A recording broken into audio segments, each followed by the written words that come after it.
uyu mwana amanota yagize mu kizamini cya leta yagize amanota 49 n'igice, ubwo n'ibice bitanu. Ubwo yaburaga ibice bitanu kugira ngo agire gute yuzuze 50, ubwo nyine abe yajya nyine kwiga donc niba mudubuze. Uyu mwana guhera ya manota gisohoka bamubwira ngo wagize ayangaya ni 49 n'igice. Iki gice yakibajijeho atari kuko ubu buzima ubundi ni ukubera iki biba bimeze gutya. Igice 0 n'ibice bitanu kugira yuzuze 50 kugira ngo agire icya kabiri, yakibajijeho iki gice kiramuzonga. Rimwe agatekereza ati nyamaze nk'ubiyo iyo karakabazo ngakora kuriya banagize senkani banagize kimwe cya kabiri. Nyine ibyo bintu bikomeza kumubamo bigera igihe guhera ya manota kijya hanze akimenya amanota yiwe no kurya byaramunaniye. Yanze kurya biranga neza bakamuhendahenda iwabo, bakamuhendahenda wariye ubuzima ko bukomeza wariye. Umwana yanga kurya neza, igice kiragenda kiramuzonga 0 n'ibice bitanu kugira ngo agire icya kabiri, biragenda biramuzonga. Abantu mwe birarenze. Muri iki gitondo cyo kuri 21 uyu mwana bamusanze mu cyumba n'amakuru y'inshamugongo twakiriye aka kanya. Turi ku itariki ya 21 ukwezi n'ukwa munane, uyu mwaka ni 2025. Ngira ngo nkuko uri kureba kuri iyo screen yawe, nanone tugarutse ku manota y'ibizamini bya leta, aho twakiriye inkuru y'inshamugongo guhera ku itariki ya 19 aya manota agiye hanze, kubera ko nibwo Minisiteri y'Uburezi Mineduc yatangaje amanota y'abanyeshuri bakoze ibizamini bya leta bisoza amashuri abanza n'ibisoza icyiciro rusange mu mwaka w'amashuri wa 2024 2025. Ngira ngo Minisiteri y'Uburezi yagaragaje ko abakobwa batsinze ku kigero cyo hejuru mu mashuri abanza no mu cyiciro rusange cy'amashuri yisumbuye. Ngira ngo ababyeyi bafite abana bigaga haba mu wa 3 torokome ndetse no mu wa 6 primaire, abantu benshi baraserebuye kubera ko babonye abana babo batsinze.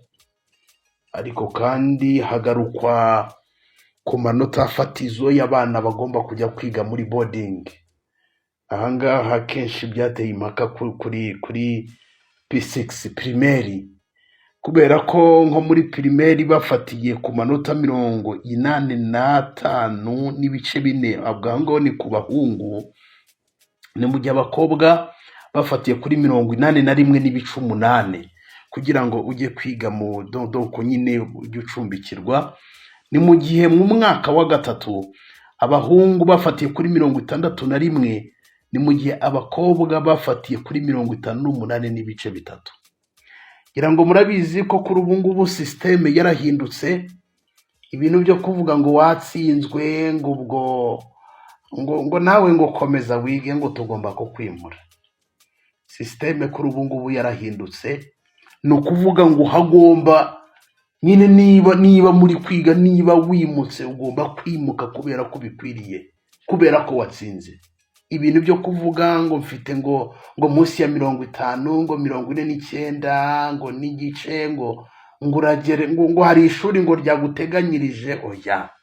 Ubu n'abahanga, niba wiga ukimuka ugomba kuba uri umuhanga. Haba muri primaire hari benshi basibije, ngira ngo mwagiye mubibona, ndetse no mu wa 3 muri torokome hari benshi basibije kubera ko batagize icya kabiri. Hari benshi basibije. Kuri ubu ngubu n'amakuru y'inshamugongo, ngira ngo nsa nk'ubanje gusasira iyi nkuru kugira ngo ubyumve neza ko uyu mwanzuro nyine wafashe hari abagiye nyine bagwa mu mwamba ugasanga mu by'ukuri ntibagize icya kabiri. Kuri ubu ngubu rero gusibiza umwana hari ukuntu avuga ati rwose ngewe ishuri pe ndarirambiwe ubu ndadubura koko, ibintu nk'ibyo ngibyo. Ubuse ntibazanseka, ubuse ugasanga abana baribaza byinshi bigiye bitandukanye. Sisiteme yarahindutse. N'amakuru y'incamugongo kuri ubu ngubu ava mu karere ka Gasabo. Ni mu karere ka Gasabo mu murenge wa Kinyinya, umudugudu wa Binunga, akagari ka Murama, aho kuri ubu ngubu hari umwana ibi bintu byagizeho ingaruka bitewe n'amanota yagize gute yabonye. Ni umwana wari ushoje trokome, yari asoje mu mwaka wa 3, yakoze ikizamini cya leta. Amanota nk'uko natangiye mbikugezaho, nakubwiye ko yasohotse ku itariki ya kangahe ya 19. N'ejo bundi amanota yasohotse ashyizwe hanze na Minedike ku bufatanye na NESA, batangariza abanyeshuri amanota bagize n'ibyo bagendeyeho buri kimwe cyose. Uyu mwana yitwa Ishimwe Osamu. Ishimwe Osamu yarasanzwe afite imyaka 18 y'amavuko. Urumva mu wa 3 n'imyaka 18, ntekereza ko hari bijyanye n'imyigiro ubanza, sinzi niba birifite imyaka 18 aryo ubu umuntu naba ari gusoza nka segonderi 18, 19, 20. Ntabwo mbizi, wenda reka dutureke kwibanda kuri iyi myaka, wenda ibi bintu wenda turi buze kuza kuba twabigarukaho nyuma. Uyu mwana amanota yagize mu kizamini cya leta, yagize amanota 49 n'igice, ubwo n'ibice 5. Ubwo yaburaga ibice 5 kugira ngo agire gute yuzuze 50, ubwo nyine abe yajya nyine kwiga donc niba mudubuze. Uyu mwana guhera ya manota gisohoka bamubwira ngo wagize ayangaya ni 49 n'igice. Iki gice yakibajijeho atari kuko ubu buzima ubundi ni ukubera iki biba bimeze gutya. Igice 0 n'ibice 5 kugira yuzuze 50, kugira ngo agire icya kabiri, yakibajijeho iki gice kiramuzonga. Rimwe agatekereza ati nyamaze nk'ubiyo iyo karakabazo ngakora kuriya banagize senkani, banagize 1/2. Nyine ibyo bintu bikomeza kumubamo, bigera igihe guhera ya manota kijya hanze, akimenya amanota yiwe no kurya byaramunaniye. Yanze kurya biranga neza, bakamuhenda iwabo, bakamuhenda wariye ubuzima ko bukomeza, wariye. Umwana yanga kurya neza, igice kiragenda kiramuzonga 0 n'ibice 5 kugira ngo agire icya kabiri, biragenda biramuzonga. Abantu mwe birarenze.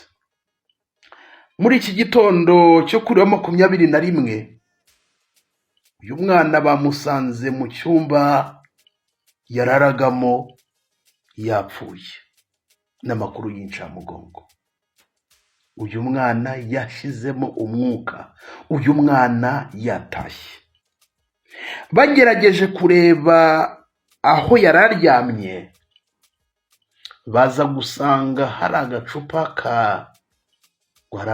k'amavuta ka glycerine, agacupa ka glycerine, ngira ngo murayizi.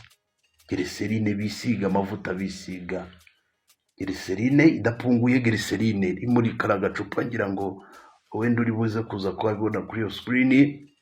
Ariko kandi baza gusanga na supaguru iyi y'inkweto, y'abakorodoniye bakoresha y'inkweto, ifunguye nyine yashizemo. N'abantu mwe birababaje. Uyu mwana ibyo nyine biri ruhande rwiwe, byagenze gutyo, uyu mwana yapfuye. Ubwo urumva nawe icyo watekereza nicyo ngicyo nyine. abantu umwe birababaje cyane, biturutse ku gice 0.5 yabuze, 0.5 yabuze mu kizamini cya leta. Aratekereza ati ariko ntacyo umuntu ari gusabera wiki umuntu koko ni ibiki ubundi, ibi bintu ni ibiki umuntu aba arimo, ni ibiki ubundi. Ariko nuko nguko mw'abantu mwe birababaje, abayikoze nyine ubwo nk'ibyo Yuda nyine uko yabigenje, umva nyine ntacyo ubuzima biturutse kuri 0.5. Abantu benshi bari kuvuga bati ikizamini cy'ubuzima kiraruhije mw'abantu mwe, nyine wumve nuko nguko byagenze. Benshi bari gutanga ibitekerezo bitandukanye, ariko banagaruka nanone ku mwarimu wamukosoye. Buriya umwarimu koko wamukosoye akamwima 0.5 byibura ngo amwuzurize icya kabiri, basi amanota y'agakaramu wenda ibyo ntibikora, ariko basi hari uko umuntu hari yahi 0.5 umwana nyine. Abantu benshi bari gukomeza kubigaruka bavuga bati cyakoze ubugome hari rubanza abana ari abagome we, 0.5 umwana ngo agire icya kabiri, ugasanga umuntu amwimye igice. Ariko wumve nyine ni amarangamutima abantu benshi bari kwigira bavuga bati mu by'ukuri umwarimu wakosoye uyu mwana uyu Osamu byibura yari ari uko nyine wenda imyanzuro imeze gutya itari kuba igira wenda umwana afite 50 agashyitsa umutima hamwe. 0.5 nyine ntibimuhangayikisha umutima ku rwego nyine bigenda gutya. Wumve uyu mwana ari gukomeza kuriza abantu ku rwego rwo hejuru. Benshi bari gutanga ibitekerezo bigiye bitandukanye. Abantu mwe ubu buzima burarenze cyane. Nihanganishije abo mu muryango w'uyu mwana Ishimwe Osamu, n'ukuri mukomere. Hari impamvu Imana iba yemeye nyine ko bigenda gutya, hari impamvu ibihari yabyo. Abantu mwe biteye agahinda, mukomere. Abana biganye nawe mukomere, nukuri abantu bari bazi Osamu mukomere, Imana imwakire. Nitwa Shadu, iyi ni Shadu 250 TV. Niba utarakanda subscribe ubikore, dukomeza kubana mu nkuru n'ibiganiro tugenda tubagezaho 5 kuri 5.